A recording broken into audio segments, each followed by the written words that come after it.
names like Microsoft made a big announcement yesterday that they're doing an identity solution that's going to sit on top of the Bitcoin blockchain.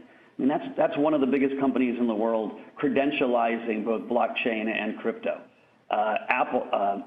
Facebook is moving into the space. They've made, or at least leaked, announcements about their coming project. And again, one of the biggest companies in the world credentializing crypto. And I think the more of these names you see in the space, the faster it pushes institutions to start participating, right? 2016 and 17 was 98% retail driven, and we're moving into the era where institutions start buying crypto.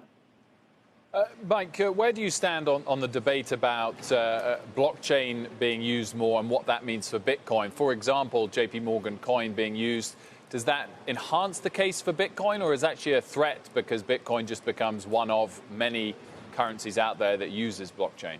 Listen, I think when you look back at 2017, one of the real problems was everything was another Bitcoin, right? Litecoin was a Bitcoin, Ethereum was a better Bitcoin.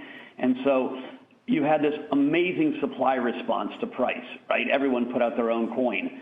And so instead of having 21 million Bitcoins, you had a zillion of them, and that helped price collapse. I think now out of the rubble, we've kind of broken ourselves into a few different categories. Bitcoin really has won the store of value, you know, the digital gold, if you would. And no one else is really in that space. And in that space, Bitcoin's kind of a complete project. It doesn't need to get better. And so I think these other new coins coming in actually help Bitcoin because they're credentialized in the space, and in their lane, there's no competition, right? Gold's got an $8.5 trillion market cap. Bitcoin's $130 billion. They got a long room to go. The other lanes, like Ethereum and Dfinity and EOS, where they're trying to be Web 3.0, much more crowded lanes, and the tech's not there yet. And so that's a 2 to 4 year story. It's a really revolutionary story, but you're not going to see the price moves there as dramatic as you will in Bitcoin right now because it's going to take time.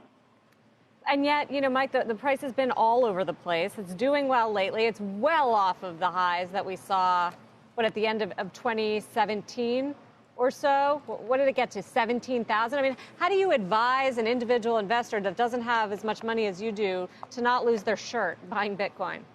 You know, you should only put in what you can afford to. So, you know, we tell people, 2 to 3% of your net worth.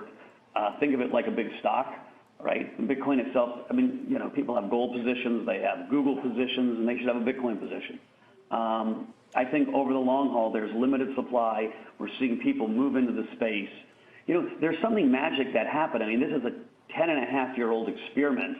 It's not the code itself, right? If I relaunched the Bitcoin code, which is open source, tomorrow and called it Novocoin, it wouldn't be worth anything, right? Bitcoin is this social construct of people thinking it's worth something. And so, people complain about the volatility. I actually think it's a miracle that in 10 years we've created something that's got a $120 billion market cap, out of nothing.